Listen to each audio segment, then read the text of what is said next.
Hey, what's up? Kevlin here. Welcome back if you've been here before. If not, welcome. We are at the episode where probably the second metaphorical punch to the face in the series. We've had the Nina one, and now we get the Hughes one. So this is going to be an episode. I do remember, I don't know why, maybe when I first went through this series, because I figured out the Nina thing so soon, I guess, that this was one of those deaths where I was, honestly, I was taken by surprise. My mind had been blown. As soon as Lust walked in, I knew, Hughes was probably gonna die, but how it was played out and how it ended,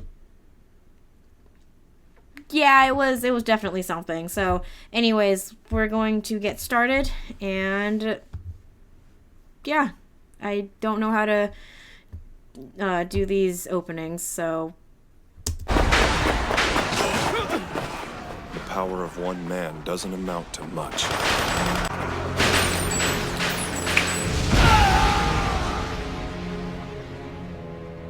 But however little strength I'm capable of, I'll do everything humanly possible to protect the people I love.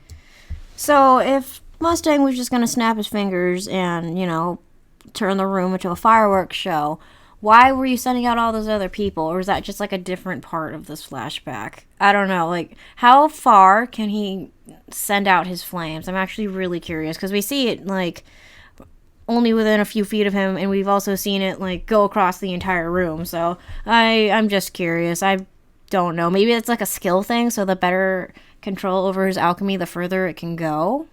Maybe, because I think Havoc said that he uses the cloth on his glove to just change the air pressure or whatever. So, but there's air everywhere. So, is it just a skill thing, or is it just whatever the plot needs it to be? I would really like to think it'd be a skill thing, because a lot of the characters in this show have a lot of ups and downs and a lot of power and emotional and physical growth. So it would be nice to just think it's that. So I'm just going to, until proven otherwise, that is what I'm going to choose to believe.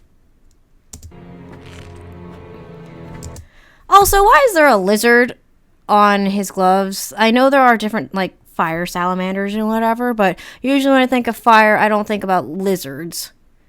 If I had to associate an animal with fire, I don't know why, probably cats or fire ants.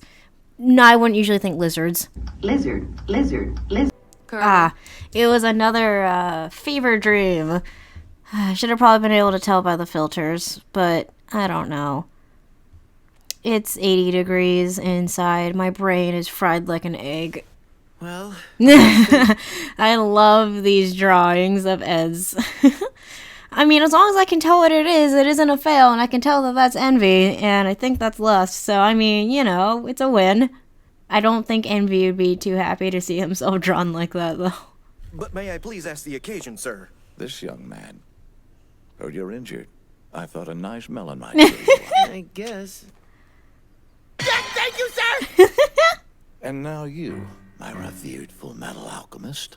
Tell me what you know about the Philosopher's Stone. And I hope for your sake that you don't know too much.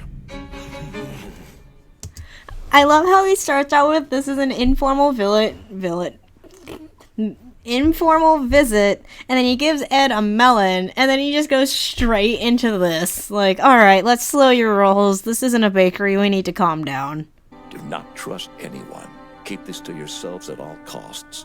However, when I deem the time is right to confront the enemy, I expect you to be prepared to join me in the effort. Sir!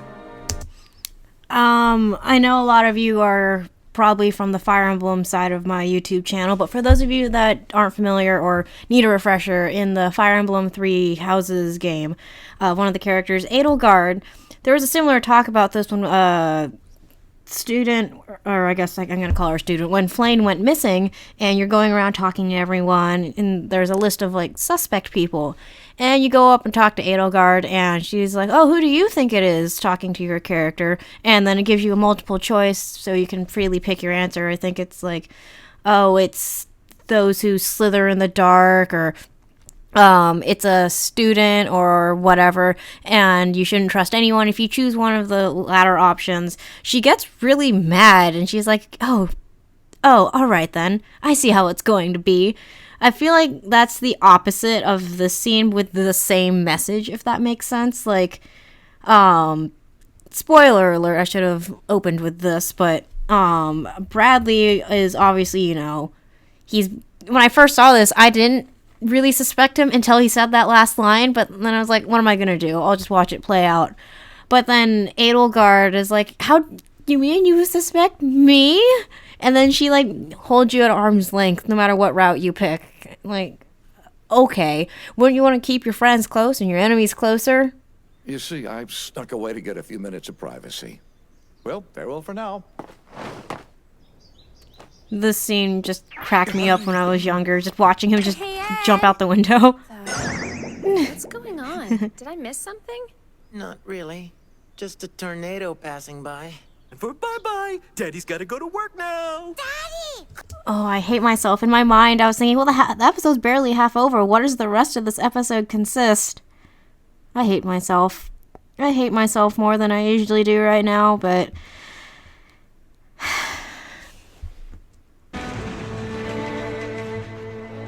So why is it suddenly so important? That bridge is super, super crooked. Like, why is the whole thing leaning to the right? Should somebody look at that? Because I don't feel like that's stable. And to ask her about the truth within the truth.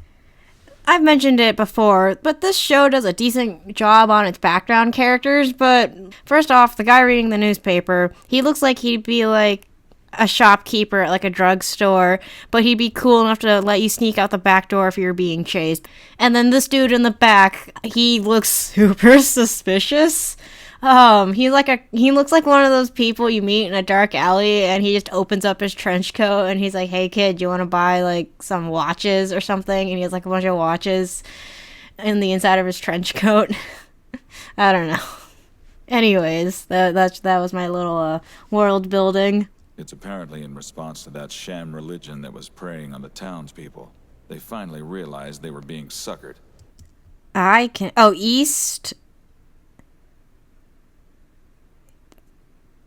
East Area Times News. That's my guess what that is. Yeah. Ishval and Lior. The East has been a real hotbed. Okay. I'm going to attempt to read this. Across the nation and much of the something the friar of the policeman was heard in the Simi Valley. That actually looks familiar. I don't know. Heresy of Sunbeam Simi Valley. I don't think that's right. A man from the inner city of Eve Angles is where the policeman had something the time. Something to share okay, this something personal, watch, burn, banish the riot. I'm a resident of Girth, Central Los Angeles. It was Thursday, April 30th, when rioters fired more than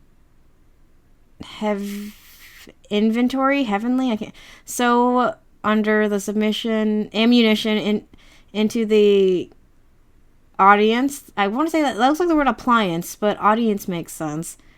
Something before next door to the something. Yeah. The United States? Hold on. In the United States, 40% of state prison males are blocked, even though Sonsil is the 12% of the population. Oh my gosh, I was wondering about that. I think I mentioned it a few recently. I was like, oh, what is the rest of the world? Like the United States? After the free something started in Los Angeles.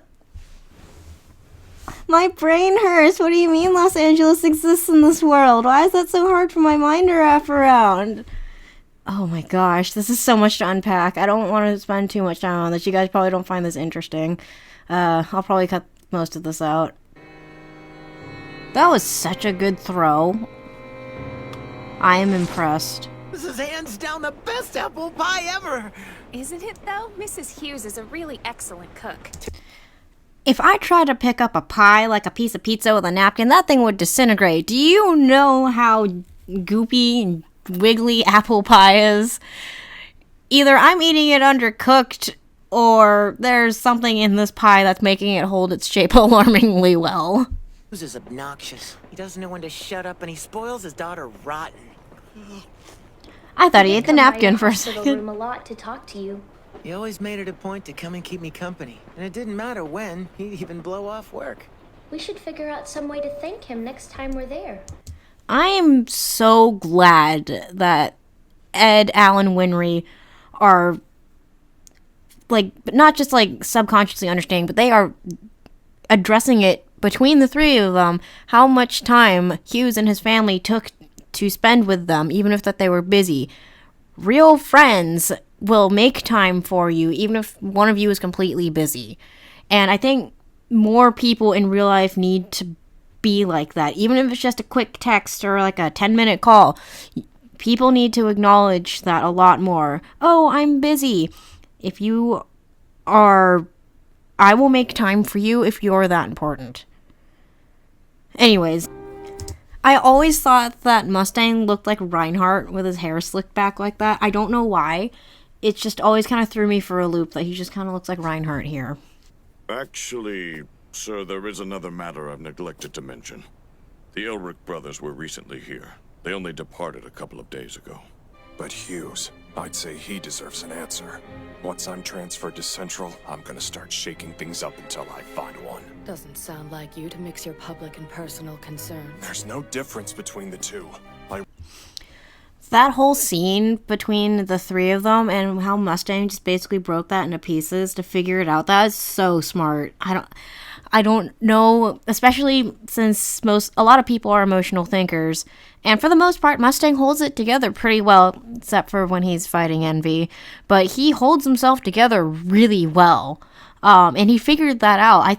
I never caught that until maybe about like 2 years ago, I think, and my mind was just blown.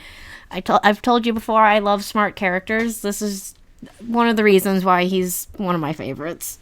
So, that was, I feel like, probably the second most memorable episode in this series. A lot of death in these memorable episodes, but, yeah, I think they played it very well. I do wish that, I think they knew what they were doing when they killed Hughes off pretty much only at the 1/6 of the way through the series, but he does show up in flashbacks and he does become a driving motive for the brothers and for Mustang. So he may be gone, but he's definitely not forgotten. And we do still see Gracie and Alicia a bit as well, so that's nice. I don't really know what else to say. I do appreciate, though, that the first series, the manga, and the series all played out this scene very similar, so that way you get the feels 3 times, both in you get it in manga, you get it in 03, and then you get it again. And there was a live-action version of the series. I remember seeing bits and pieces of it with a friend. I may or may not watch it again in its entirety. I've heard it's pretty bad. Let me know if you guys want me to try and find it and watch it, because this just sounds like one of those things where it's so bad you have to watch it. Kind of like Snakes on a Plane, where you can tell that there was a lot of heart and soul and put into the movie. Well, maybe not a lot, but you could tell it wasn't meant to be an internet meme. I don't know.